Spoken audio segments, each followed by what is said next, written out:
ये छात्रों, भाषा ज्ञान की इस कक्षा में आज हम लोग वर्ण की संख्या पर विचार करेंगे।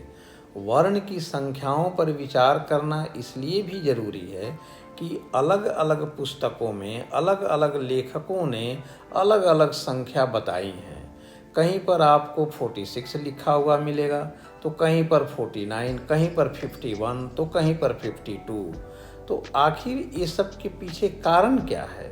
कहाँ पर ये संख्याएं भिन्न हो जाती हैं? इन सारी बातों को आज हम लोग इस कक्षा में स्पष्ट रूप से जानने का प्रयास करेंगे।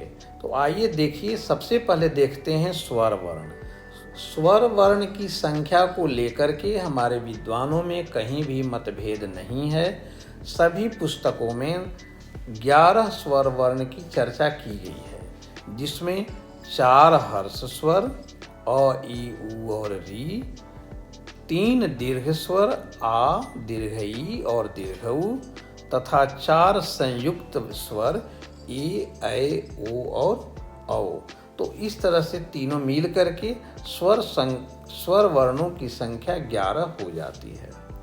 अब व्यंजन वर्ण को देखते हैं। तो व्यंजन वर्ण में जो स्पर्श व्यंजन या वर्गीय व्यंजन है क से लेकर म तक, उसकी संख्या 25 स्पष्ट है। 25 स्पर्श व्यंजन हैं। अंतस्थ व्यंजन य, र, ल, व, इसकी संख्या भी 4 है।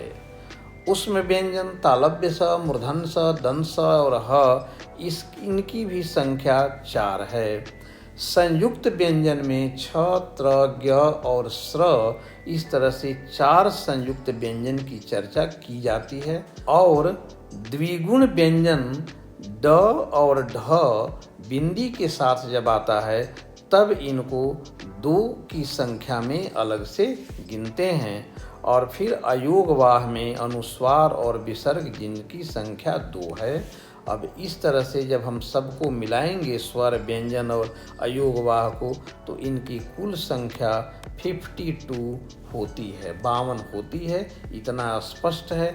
अब अंतर कहाँ हो जाता है कि कोई कोई विद्वान किसी किसी पुस्तक में द्विगुण व्यंजन को नहीं ऐड करते हैं, तो 2 की संख्या ऐसे ही कम हो जाती है।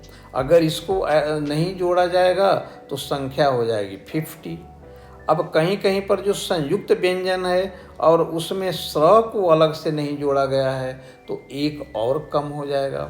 कोई कोई विद्वान संयुक्त व्यंजन को ही नहीं गिनते हैं, क्योंकि जो भी छ, त्र और ज्ञ है, यह जैसे छ है तो क और मूर्धन्य स से बना हुआ है, और क और मूर्धन्य स को पहले ही गिन चुके हैं, तो इसलिए इसको भी नहीं गिनते हैं। अगर इसको भी हटा दिया जाए, तब संख्या हमारी हो जाती है 46।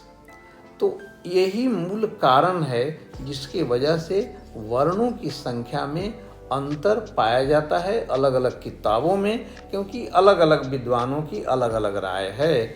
अब आपको ये निर्णय ले लेना है कि हम वर्णों की संख्या कितना लिखें।